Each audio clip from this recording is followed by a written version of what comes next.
അപ്പോൾ നമ്മളെ ഇന്നത്തെ വീഡിയോ എന്ന് വെച്ച് കഴിഞ്ഞാൽ ഒരു അടക്കോഴിയുടെ ഒരു വീഡിയോ ആണ്. ആൾ അട കിടക്കുന്നത് പോലും അറിയാൻ പറ്റാത്തൊരവസ്ഥയാണ്. മുൻപും ഇതിങ്ങനെയാണ് അട കിടക്കുന്നത്. യാതൊരുവിധ പ്രതികരണവും കാണാറില്ല. അടക്കോഴികൾ കാണിക്കുന്ന യാതൊരുവിധ സ്വഭാവമോ കൊത്തോ ഒന്നും കാണിക്കാറില്ല. ഒരു സൗണ്ട് പോലും ഉണ്ടാക്കാറില്ല ആളട കിടക്കുമ്പോൾ. കാരണം ഫുള്ള് സൈലൻ്റാണ്. ഇടയ്ക്ക് വെച്ച് ഇതിൻ്റെ ആരോഗ്യം മോശമായിരുന്നു. അതിനിടയ്ക്ക് വെച്ച് തന്നെ കുറച്ച് മുട്ടകളൊക്കെ ഇട്ടിട്ടുണ്ടായിരുന്നു. ആറോ ഏഴോ മുട്ടകൾ മാത്രമാണ് ഇട്ടിട്ടുണ്ടായിരുന്നത്.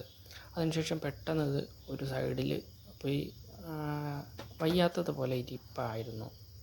നമ്മൾ ശ്രദ്ധിക്കാൻ പോക്ക് പിന്നെയാണ് മനസ്സിലായത് ഇത് ആൾ അട കിടക്കുന്നതാണെന്ന്. കാരണം സാധാരണ അട കിടക്കുന്ന കോഴികൾ പ്രത്യേകതരം സൗണ്ട് ഉണ്ടാക്കൽ, കൊത്താൻ പരക്കം, അങ്ങനെയൊക്കെ ഒരു സ്വഭാവമുള്ളതാണ്. പക്ഷേ ആളിത് ഭയങ്കര സൈലൻ്റാണ്. മുമ്പും ഇങ്ങനെയാണ്. അപ്പോൾ ഈ വീഡിയോ കണ്ട് ഇഷ്ടപ്പെട്ട് കഴിഞ്ഞാൽ സപ്പോർട്ട് ചെയ്യാൻ മറക്കരുത്. Thank you.